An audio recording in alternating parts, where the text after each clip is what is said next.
Okay, welcome back. So now we're going to show you how to get this moving. So at the moment this just moves freely, which if any mechanism worked like this, so like a swing obviously is a mechanism, and it moves freely and moves with the weight of a person on it. But we want this to be powered using air. So we're going to use a syringe. So you need 2 syringes. The size of the syringe is up to you. Obviously the larger, the bigger volume. So that's up to you to explore. So you need 2 syringes. You need, depending on the syringe size, you are going to need some clear tube. This is 3mm. So these particular syringes and tubes can be bought from many companies that supply technology products. So I need to connect that. So I need one syringe needs to be full of air and one syringe needs to be empty. So the first thing you might want to do is test if it works. So let's push that on, and then literally just testing how well that air flows. Now you can replace and fill that chamber with water, but you've got to be careful to make sure there's no air bubbles. And you'll notice that if you use water, known as fluid power, also known as hydraulics, obviously in industry they don't use water, they use oil, you'll notice the movement is a bit smoother. So there are different advantages to using air or fluid power. But obviously with using fluids like water or oil, it can get very messy. So for this purpose I'm just going to stick with air to demonstrate this. So that's all set up. What we need to do now is we need to just take off the syringe, and we need to connect the syringe to both the base of this here and the arm, which is going to be really tricky for me to show you. So if I show you there how that looks, so we're connecting it to the bottom here, and it's also connected to the arm there.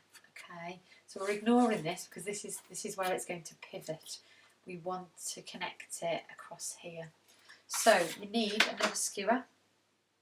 You need to measure it and cut it so that we've got about 10mm protruding outside of the arm.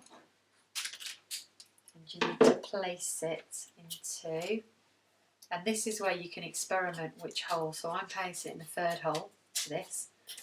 I might change it afterwards depending on how well it moves. So now what you do need to do is this part of your syringe here, the end, needs to be connected to that stick. So the way in which you connect it to the stick, there's many options. So what I've done on this example here is I've drilled a hole. Now I'm imagining you've not got a drill at home. If you have, great, use it safely. But if you haven't, you need to think about how you're going to fix that to that. So we could just try a blob of glue gun, but before we affix it, we need to make sure it's attached to the bottom. Now, if I'm looking and evaluating that length now, I'm realising actually it will be better in the 4th hole. So again, this is for you to experiment with. Now, because I've changed lots of variables, there we go. I'm literally changing it live. So I want this to be fixed here, like so. I want that attached there, so when it pulls it in, it moves it like so. So I am going to just experiment by gluing it actually, to see if that makes it a bit quicker. But I need to attach this bottom bit to this skewer. So the way I'm going to do that, I'm going to use the cable ties. And I need a skewer. So, using cable ties,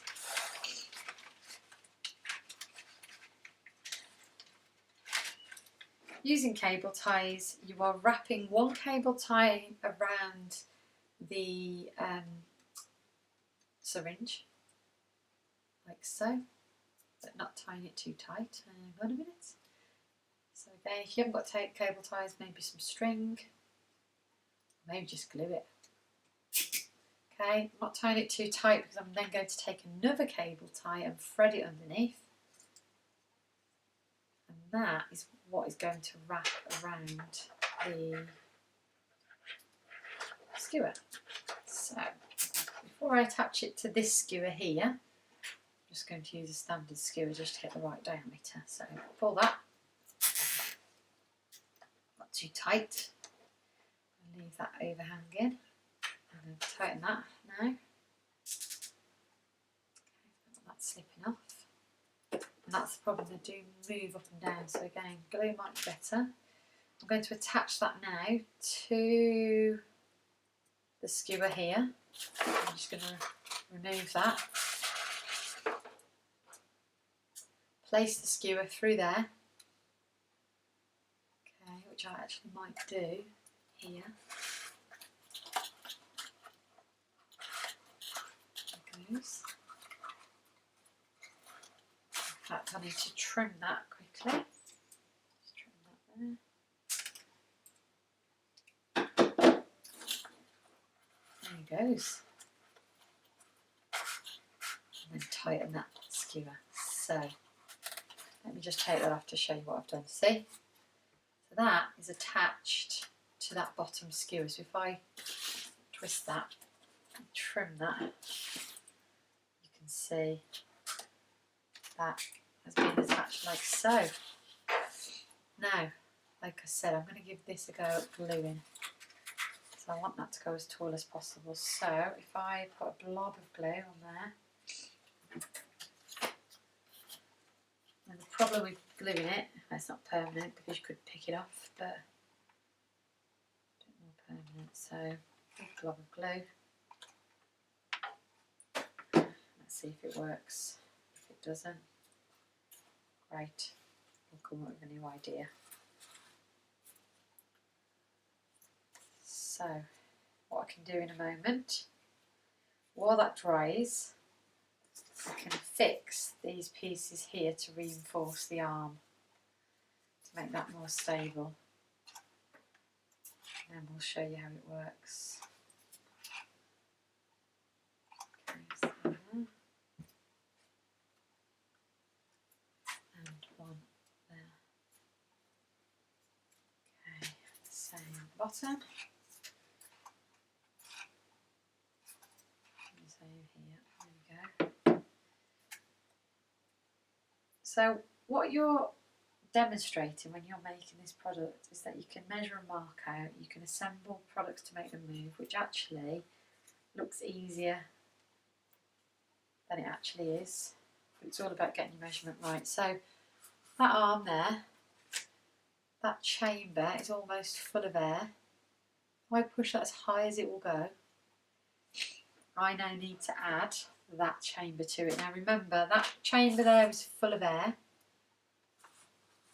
Yeah, this one is empty, and that's the way I want to keep it. Placing the other end of the tube onto the syringe. Made my life very difficult now.